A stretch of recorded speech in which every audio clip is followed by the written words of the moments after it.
తిరిగి BCN news కి స్వాగతం. డిఎన్ఆర్ ఇంజనీరింగ్ కళాశాలలో ఏర్పాటు చేసిన ఏపీ సెట్ 2024 పరీక్షా కేంద్రంలో జరుగుతున్న అగ్రికల్చరల్, ఫార్మసీ, ఇంజనీరింగ్ ప్రవేశ పరీక్షకు తమ కళాశాలలో సుమారు 2000 మంది హాజరవుతున్నారని, ఇందులో భాగంగా ఏపీ సెట్ 2024 మొదటి రోజు 300 మందికి 267 మంది హాజరయ్యారని తెలిపారు. రెండవ రోజు ఉదయం 150 మందికి గాను 140 మంది హాజరయ్యారని, మధ్యాహ్నం 150 మందికి గాను 134 మంది హాజరయ్యారని కళాశాల principal doctor M Anjan Kumar తెలిపారు. ఈ పరీక్షకు ఇతర జిల్లాల నుండి వచ్చిన తల్లిదండ్రులకు వేసవికాలం దృష్ట్యా తల్లిదండ్రులు వేచి ఉండుటకు ప్రత్యేక గదులను ఏర్పాటు చేశామని, ప్రత్యేక సిబ్బందితో విద్యార్థులకు ఎలాంటి అసౌకర్యాలు లేకుండా ప్రశాంత వాతావరణంలో పరీక్షలు వ్రాయటకు తగు చర్యలు తీసుకుంటున్నామని కళాశాల కార్యదర్శి గాదిరాజు సత్యనారాయణరాజు స్వయంగా తల్లిదండ్రుల వద్దకు వెళ్లి సౌకర్యాల గురించి అడిగి తెలుసుకున్నారు.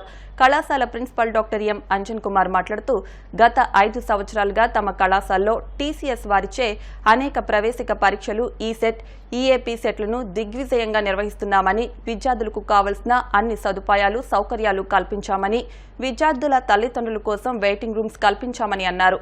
కళాశాలకు నాక్ A++ NBA వచ్చిన సందర్భంగా మెరుగైన అనేక సౌకర్యాలను విద్యార్థులకు కల్పించామన్నారు. ఈ కార్యక్రమంలో అసిస్టెంట్ సెక్రటరీ కె శివరామరాజు పాల్గొన్నారు. ఈరోజు DNR college of engineering and టెక్నాలజీలో ఎంసెట్ పరీక్షలు జరగడం జరిగింది. గత 5-6 సంవత్సరాల నుంచి మా కాలేజీల్లో ఎంసెట్ పరీక్షలు జరుగుతున్నాయి. ఈరోజు ఫార్మసీ వాళ్ళకి జరగడం జరిగింది. ఈరోజు ఒక 10 మంది ఆబ్సెంట్ అవ్వడం జరిగింది. కాలేజీలో గత 2 సంవత్సరాల నుంచి మన డిఎన్ఆర్ కాలేజీలో ఫెసిలిటీస్ పెరగటం, నాక్ A++ రావటం, 3.73/4 స్కేల్లో రావటం, అలాగే NBA 3 బ్రాంచెస్కి రావటం జరిగింది. ఈ రకంగా పేరెంట్స్కి, స్టూడెంట్స్కి కావాల్సిన ఫెసిలిటీస్ రావటం, ఇన్స్ట్రక్షన్ ఉండటం, ప్లేస్మెంట్ యాక్టివిటీస్ పెరగటం, అలాగే ఎలిజిబిలిటీ ఉన్న అందరికీ కూడా ప్లేస్మెంట్ చేయటం అనేది ఇక్కడ మన ఇంపార్టెంట్ విషయంగా చెప్పుకోగలుగుతాం. ఇక్కడ అందరికీ కూడా కామన్ ఫెసిలిటీస్ ఇవన్నీ కూడా పేరెంట్స్కి, స్టూడెంట్స్కి అందరికీ కూడా పెంచడం జరిగింది. అదే విధంగా వచ్చిన స్టూడెంట్స్ అందరూ కూడా మనం హాల్ టికెట్తో పాటుగా ఒక ఐడెంటిఫికేషన్ తీసుకోవచ్చు ఉంటే వాళ్ళని మాత్రం అలౌ చేయడం జరిగింది. అన్ని రూల్స్ అన్ని స్ట్రిక్ట్గా, ఇన్స్ట్రక్షన్స్ అన్నీ కూడా రూల్గా ఫాలో అవడం జరిగింది.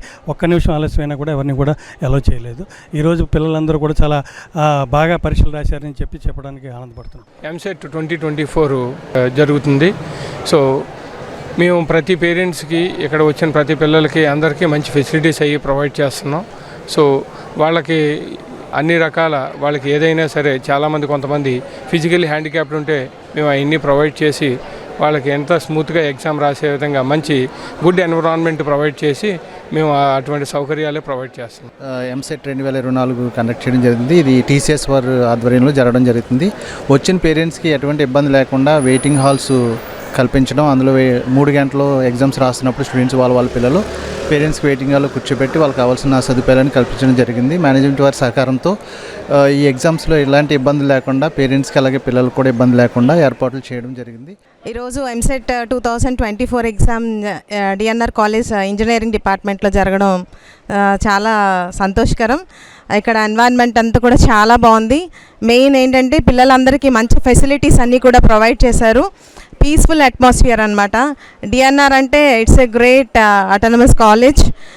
మళ్ళీ ఇక్కడికి వచ్చి పోస్టర్స్ అన్ని చూసాము. It is given with highest grade A++ grade by NAAC. And ఇక్కడ కూడా ఈఈసీ, ఈసీఈ, సిఎస్సి డిపార్ట్మెంట్స్ కూడా NBA నేషనల్ బోర్డ్ అక్రిడేషన్ జరిగింది. సో ఇవన్నీ చూసినప్పుడు it's a great privilege for everyone to study here. So ఇంత మంచి కాలేజ్లోని మా పాప ఎంసెట్ ఎగ్జామ్ రాయడం చాలా సంతోషం. ఎంసెట్ ఎంట్రన్స్ టెస్ట్ జరుగుతుంది. డిఎన్ఆర్ కాలేజీలో మా బాబుకి సెంటర్ ఇచ్చారు.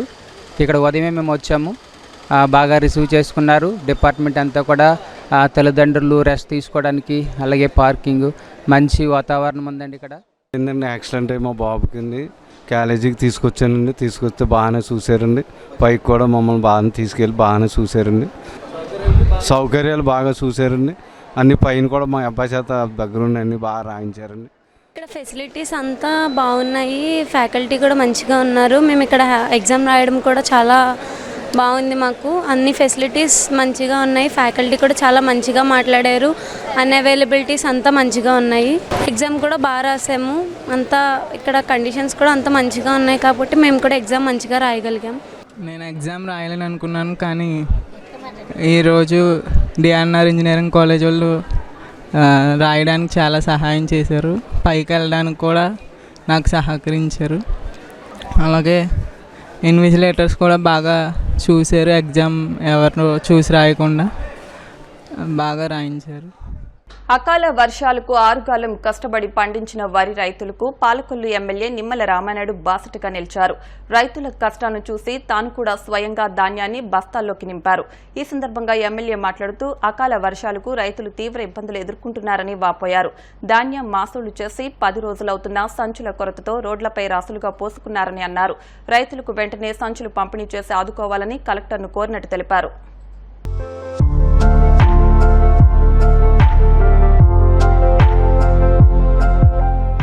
జగన్మోహన్ రెడ్డి ప్రభుత్వంలో రైతు పరిస్థితి అత్యంత దయనీయంగా ఉన్నటువంటి పరిస్థితి. ఏదైతే ఈవేళ ఈ అకాలమైనటువంటి వర్షం ఏదైతే మొదలైందో దీంతో పెనం మీద ఉన్నటువంటి రైతు పరిస్థితి పొయ్యిలో పడినట్టు అయినటువంటి స్థితి. ఏదైతే ఇప్పుడు ధాన్యం కోతలు కోసి 10 రోజులైంది, కానీ సంచులు లేక ఆ ధాన్యం రాసులు అట్లానే చాలగొట్ల మీద పొంతల రోడ్ల మీద నిలబడిపోయినటువంటి పరిస్థితి. అదేవిధంగా మరి ఏదైతే సంచులు కూడా చాలా పెద్ద పెద్ద బెజ్జాలతోటి అసలు ఆ ధాన్యం పట్టడానికి కూడా వీలు లేనిటువంటి పరిస్థితి. మూడవది, మనం ధాన్యం కష్టపడి సంచులు తెచ్చుకుని పట్టినా కూడా మరి ఆన్లైన్లో ఏదో ఒక మిల్లుకి చూపించడంతో వెళ్తే అన్ని లారీలు ఆ మిల్లుకి వెళ్ళిపోతున్నాయి. దాంతో వాళ్ళు ధాన్యం దింపుకోవాలంటే 2 రోజులు 3 రోజులు ఆ మిల్లు దగ్గర పడుతుంది. కొన్ని మిల్లులు చూస్తే ధాన్యం లేకుండా ఖాళీగా ఉంటూ ఉన్నాయి. ఇట్లా రైతు పరిస్థితి అత్యంత దారుణంగా దయనీయంగా 6 కాలం కష్టపడి పంట పండిస్తే ఆ పంట అమ్ముకోవడానికి కూడా వీలు లేనిటువంటి దుస్థితి ఈవేళ జగన్మోహన్ రెడ్డి పెట్టినటువంటి పరిస్థితి. ఇప్పుడే కలెక్టర్ గారితో మాట్లాడడం జరిగింది. ఇమ్మీడియట్లీ ఏదైతే సంచులు ఏవైతే ఉన్నాయో వెంటనే ఈ పాలకొల్లు నియోజకవర్గానికి సంబంధించి ఇమ్మీడియట్లీ సప్లై చేయమని ఒక 20,000-30,000 ఇమ్మీడియట్లీ సప్లై చేయమని చెప్పడం జరిగింది. అదేవిధంగా ఎవరైతే సబ్ కలెక్టర్ కానీ తహసీల్దార్లు కానీ ఎవరైతే ఉన్నారో వాళ్ళు కూడా బాధ్యతలు చెప్పి దగ్గరుండి ఏదైతే ధాన్యం నిలబడిపోయిందో వాటినన్నింటినీ కూడా రైస్ మిల్కి పంపించేటువంటి బాధ్యత కూడా తీసుకోమని కలెక్టర్ గారిని కూడా కోరడం జరిగింది. ఆయన కూడా సానుకూలంగా స్పందించి ఇమ్మీడియట్లీ రియాక్ట్ అయ్యి రైతుకు నష్టం లేకుండా చేస్తానని ఆయన కూడా హామీ ఇవ్వడం జరిగింది. ఏది ఏమైనా సరే రేపు వచ్చేటువంటి రైతు ప్రభుత్వం తెలుగుదేశం జనసేన బీజేపీ ప్రభుత్వం ఏదైతే రేపు అధికారంలోకి రాబోతుందో ఆ ప్రభుత్వం ద్వారా మరి రైతులందరూ కూడా కోరుకునేటువంటి విధంగా స్వేచ్ఛగా తనకు నచ్చిన చోట ధాన్యం అమ్ముకునేటువంటి విధంగా రైతులకి స్వేచ్ఛనిచ్చేటువంటి బాధ్యత మేము తీసుకుంటామని చెప్పి కూడా మీ ద్వారా అందరికీ కూడా తెలియజేసుకుంటాం. ప్రపంచ రక్తపోటు నివారణ దినోత్సవం సందర్భంగా విజ్ఞాన వేదిక సేవా సంస్థ ఆధ్వర్యంలో భీమవరం తహసీల్దార్ కార్యాలయ ఆవరణలో సదస్సు నిర్వహించారు. ఈ కార్యక్రమానికి ముఖ్య అతిథిగా విశ్రాంత తెలుగు అధ్యాపకులు కలిగొట్ల గోపాల్ శర్మ విచ్చేసి మాట్లాడుతూ ప్రస్తుత కాలంలో దీర్ఘకాలిక సమస్యలు ఎక్కువ అవుతున్నాయని, వాటిలో ప్రధానంగా రక్తపోటు అని, ఒకసారి జీవితంలో బీపీ రావడంతో తగ్గదని, కేవలం నియంత్రించడం జరుగుతుందని, అధిక రక్త ప్రసరణ ద్వారా గుండె కండరాలను బలహీనపరిచి మెదడులోని రక్తనాళాలు సున్నితత్వాన్ని కోల్పోయి చిట్లిపోయి బ్రెయిన్ స్ట్రోక్ సంక్రమించి పక్షపాతం బారిన పడటం, మూత్రపిండాలు పాడవడం, కంటి చూపు తగ్గిపోవడం జరుగుతుందన్నారు. వీటికి పరిష్కారం మంచి ఆహారపు అలవాట్లు, నిర్ణీత సమయానికి నిద్ర, అనవసరపు విషయాలను దూరంగా ఉంచి మానసిక ప్రశాంతతకు ధ్యానం, వ్యాయామం చేస్తూ ముందుకు సాగాలని, ఆనందంగా సంతోషంగా నవ్వుతూ ఉన్నంతలో బాధలను దిగమింగుకుని ధైర్యంగా జీవించాలని పిలుపునిచ్చారు. నిర్వాహకులు అల్లు శ్రీనివాస్ మాట్లాడుతూ అధిక రక్తపోటును మందులు తాత్కాలికంగా నియంత్రించగలవని, శాశ్వత పరిష్కారాల ద్వారా అధిక రక్తపోటును అధిగమించవచ్చని ఆరోగ్య శాస్త్ర నిపుణులు అధ్యయనం ద్వారా తెలియజేస్తున్నారని, వాటి పరిష్కారాలను అవలంబించాలని అన్నారు. ఈ కార్యక్రమంలో సంస్థ ఉపాధ్యక్షులు ఇందుకూరి శివాజీ వర్మ, ఆయుర్వేద వైద్యులు అయ్యగారి శ్రీరామ్, వెంకటరత్నం, రాజు, జేవి ముత్యాలరావు, సత్యనారాయణ రాజు, పోలీస్ అప్పారావు, అరసవల్లి మణికంఠ వెంకటేష్ తదితరులు పాల్గొన్నారు. అధిక రక్తపోటు దినోత్సవం సందర్భంగా మరి విజ్ఞాన వేదిక ఆధ్వర్యంలో మరి లారు శ్రీనివాస్ గారు, వర్మ గారు ఆధ్వర్యంలో ఈ కార్యక్రమాన్ని ఏర్పాటు చేశారు. మనం ముఖ్యంగా ఆలోచించాల్సింది ఏంటంటే రక్తపోటు. ఈ రక్తం అనేది మన బాడీలో 60,000 కిలోమీటర్ల నర్వస్ సిస్టమ్ ఉంటుంది బాడీలో యాజ్ పర్ సైన్స్. ఈ ప్రతి దాంట్లోనూ కూడా రక్తం ప్రవహిస్తూనే ఉండాలి నిరంతరం. ఎక్కడైనా క్లాట్ అయిందంటే మనం ఐసీయూలో పెట్టేస్తారు, కళ్ళు అక్కడ క్లాట్ అయింది. కాబట్టి రక్తపోటు కనుక అధికంగా పెంచుకున్నట్లయితే కళ్ళు దెబ్బతింటాయి, కిడ్నీలు దెబ్బతింటాయి, తర్వాత అన్నీ మొత్తం మూత్రపిండాలు దెబ్బతింటాయి, మెదడు దెబ్బతింటుంది, గుండెకి సరఫరా తగ్గుతుంది, రక్త సరఫరా, ఇవన్నీ చాలా ఇబ్బందులు ఒక రక్తపోటు వల్ల. హై బీపీ అనేది చాలా ప్రమాదకరమైనటువంటి సైలెంట్ కిల్లర్గా ఉంటుందన్నమాట తెలియకుండానే. ట్రైనర్గా నేను చెప్పేది ఏంటంటే మనసు సరి చేసుకోవాలి. మనసుని కంట్రోల్లో ఉంచుకుంటే కనుక హై బీపీకి వెళ్లకుండా ఉంటుంది. దాన్ని సమస్థితిలో ఉండాలి. దుఃఖేష్వనుద్విగ్నమనాహ సుఖేష్విగత స్పృహ వీతరాగ భయక్రోధ స్థితిధీర్ మునిరుచ్యతే అని భగవద్గీతలో చెప్పినట్టు దుఃఖంలో కృంగిపోవడం కానీ సుఖంలో పొంగిపోవడం కానీ పనికిరాదు. బ్యాలెన్స్ చేసుకోవాలి మనసుని. ఎప్పుడైతే మనసు బ్యాలెన్స్గా ఉందో రక్త ప్రసరణ సరిగా ఉంటుంది. టెన్షన్ తెచ్చుకోకూడదు. టెన్షన్, యాంగ్జైటీ, డిప్రెషన్ ఇవన్నీ పోవాలంటే మనసు సరి అవ్వాలి. మనసు సరి కావాలంటే శ్వాస సరి చేసుకోవాలి. శ్వాస ఆధారంగానే మనసు ఉంటుంది. శ్వాస లేనిదే జీవితం లేదు. శ్వాస ద్వారానే మనసు కంట్రోల్లోకి వస్తుంది. కాబట్టి శ్వాస దాన్ని ప్రాణాయామం అంటారు. ఈ ప్రాణాయామాల్లో చాలా రకాలు ఉన్నాయి. కపాలభాతి ఉంది, తర్వాత సుదర్శన క్రియ రవిశంకర్ గారు కనిపెట్టింది.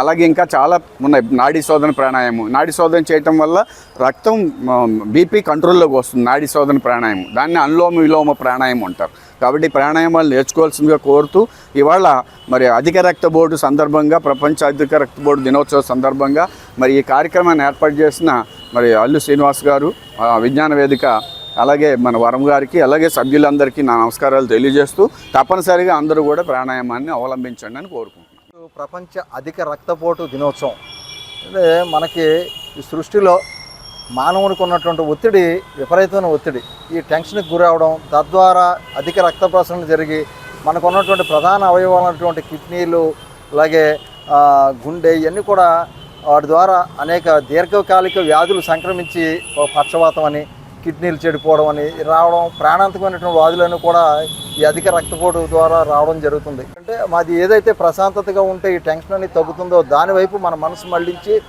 కొంతసేపు దినచర్యలో కొంత సమయాన్ని దీన్ని కేటాయించి ప్రశాంతత కోసం కొంత పని చేయాలి. మనకి ఎంత కష్టం ఉన్నప్పటికీ కూడా కొంత ధ్యానం చేయడం కానీ, యోగా చేయడం, ఇటువంటి ప్రాణాయామం చేయడం వల్ల మనసు ప్రశాంతత ఏర్పడి మన శరీర అవయవాలన్నీ కూడా తేలికపడి అక్కడి నుంచి మనకి బీపీ షుగర్లన్నీ తగ్గడం జరుగుతుంది. ఈ వచ్చిన తర్వాత చేసి మందులు వాడుకునే కన్నా రాకముందే ముందు జాగ్రత్త పడాలి. ఇది ఎవరో చెప్పారు మనకి తెలుసు అన్న విషయం వదిలేయాలి.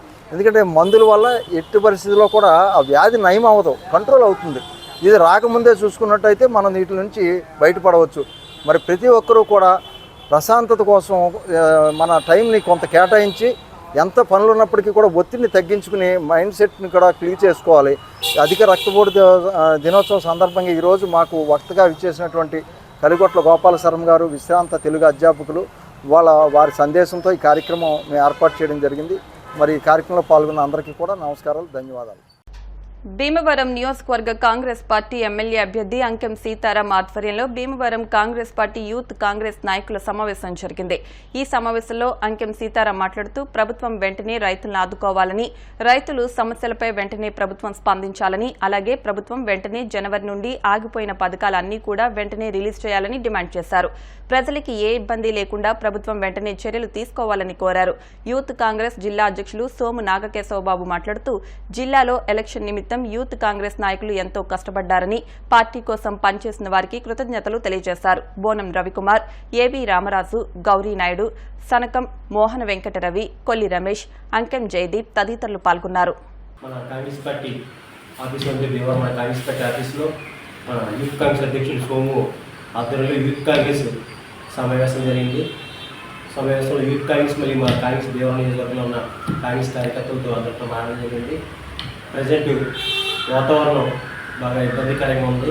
రైతులు చాలా ఇబ్బంది పడుతున్నారు.